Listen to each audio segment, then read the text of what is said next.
लोक आस्था का महापर्व छठ, और बिहार में अगर छठ की खूबसूरती देखनी हो तो मिथिला आइए। हर किसी ने यही बताया, हर किसी ने यही समझाया, और इसीलिए लगातार मिथिला के अलग अलग इलाकों में हम छठ के अलग अलग जो पर्व जिस तरीके से मनते हैं उसको कवर करते करते आज पहुंचे हैं आखिरी अर्घ की ओर, यानी कि सूर्योदय की अर्घ की ओर। सुपौल में हम मौजूद हैं और यहाँ गांधी मैदान के किनारे ताल पर आप छठ की भव्यता और सुंदरता को देखिए। अगर दूर से एक नजर डले तो जैसी तस्वीरों में कहा जाता है कि इस वक्त हर कोई जो घाट पर अपने अपने प्रसाद लेकर यहाँ मौजूद है, थोड़ी देर में जब सूर्योदय का वक्त पास आएगा तो तमाम व्रतियां हैं, जब वो इस तालाब में किनारों पर बने घाट पर पानी में उतरेंगी, उनके लिए जो परिवार ने प्रसाद तैयार किया है, आखिरी तैयारियां की जा रही हैं। सारे जो 20 तरीके के फल होते हैं, जो मीठा होता है और पूरी दुनिया में प्रसिद्ध ठेकुआ होता है, वो सब बनकर तैयार है। जो दिए हैं उनमें तिल भरे जा रहे हैं, उनकी बातियों को ठीक किया जा रहा है। और ये सारा प्रकाश अगर आप एक साथ देखें तो कहीं दूर से ऐसा देखने को मिलता है जैसे कि हम अक्सर तस्वीरों में सुनते आए हैं कि आप बनारस चले जाइए, वहां की देव दीपावली होती है जहाँ घाट लगातार दीप्तमान होते हैं, लगातार उजियारे होते हैं। हम जैसे लोग जो छठ को नहीं जानते साहब और आकर देखते हैं तो सुंदरता, और मैं तो आते साथ जैसे देख रहा था कि बनारस की जैसे देव दीपावली होती है और दूर से घाटों का एक दृश्य दिखता है, वैसा कुछ दिख रहा है। महापर्व है, लोक आस्था का महापर्व है, और अब तो पूरी दुनिया देखती है।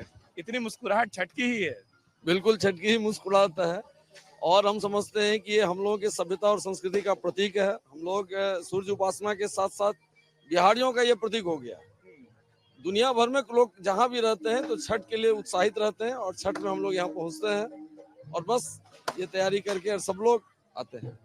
मुझे थोड़ा सा अगर समझाइए, जैसे मैं बताया ना मैं बाहर का हूँ, कि जो प्रसाद लगता है, पूरा जो सजा होता है घाट पर व्रतियों के आने से पहले, किस किस तरीके की चीजें होती है, क्या क्या उसमें रखा बताया जाता है? हम तमाम लोग जो कि छठ को देखकर खुश तो होते हैं, समझ बहुत नहीं पाते। अगर हम इधर किनारे आते हैं आपके साथ, अब अगर आप बताएं तो। देखिए, इसमें प्रकृति से सीधा जोड़ के इस पर्व को रखा गया है। जो प्राकृतिक बात है, जैसे अभी गन्ना होता है, अभी गन्ना का ये सीजन है, तो वो पहले हम लोग के यहाँ गन्ना कोई नहीं खाता है, जब छठ का पूजा हो जाता है तभी गन्ना का लोग इस्तेमाल करते हैं। जैसे ऋतु फल है, नारियल है, और क्या कहते हैं वो एक बड़ा वाला नींबू होता है जिसको डाब नींबू बोलते हैं यहाँ, तो उस टाइप की चीज को लेके, और गेहूं को, गुड़ को, गन्ना जब नया आता है तो उसका गुड़ बना, गुड़ से फिर ये प्रसाद बनता है, ठेकुआ बनता है, और ये समझिए कि ब्रांडिंग है कि छठ जैसे लोगों को तो सबसे बड़ा लालची ठेकुआ हो जाता है जो बाहर का आदमी है, कि हमारे जितने मित्र हैं जो बिहार के हैं वो प्रसाद में आखिर में वही भेजते हैं। एक लालच यही कि अभी अर्घ खत्म होगा और हम प्रसाद पाएंगे। बिल्कुल। और ये समझ ले कि आपको क्या, जितने लोग यहाँ खड़े हैं सबको यही रहता है कि कब सूरज का अर्घ हो और लालच मतलब प्रसाद मिले, और यही से शुरू हो जाता है। लालच की कोई बात नहीं, सबका इच्छा है। मतलब पुरुष जो तैयारी होती है, क्योंकि तस्वीरों में अक्सर दिखता है कि महिला व्रती हैं, कठिन उपवास करती हैं, वो जिस तपस्या को कर रहे हैं वो तो दिखता है, लेकिन पुरुष जो दिन भर घाट तैयार कर रहे होते हैं, उनके लिए तैयारी कर रहे होते हैं, उनकी भूमिका क्या होती है? उनकी भी उतनी ही भूमिका होती है।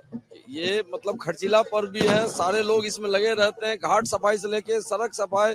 और अभी तो मान लीजिए नगर परिषद के मुख्य पार्षद है तो मेरी भूमिका और बहुत ज्यादा है। इस छोटे से शहर में 48 जगह छठ होता है, 48 जगह, और सब जगह आप जाएंगे तो इसी तरह का छठा देखने को मिलेगा आपको। एक चीज और जो बड़ी सुंदरता है, मेरे सहयोगी कमल भी दिखाएंगे, जो हम छठ को कवर करते करते समझे कि सामाजिक समरसता का ये इतना सुंदर पर्व है कि अब आप ये नहीं बता सकते कि किस जाति का, किस आयु वर्ग का, किस आय वर्ग का व्यक्ति कहाँ है। एक घाट के किनारे आकर छठी मैया सबको बराबर कर देती है। जो सबसे बड़ा संदेश है वो तो शायद यही है। हाँ बिल्कुल बिल्कुल, यही संदेश है। कोई भेदभाव नहीं है, कोई गरीबी अमीरी नहीं है, कोई जातीय बंधन नहीं है।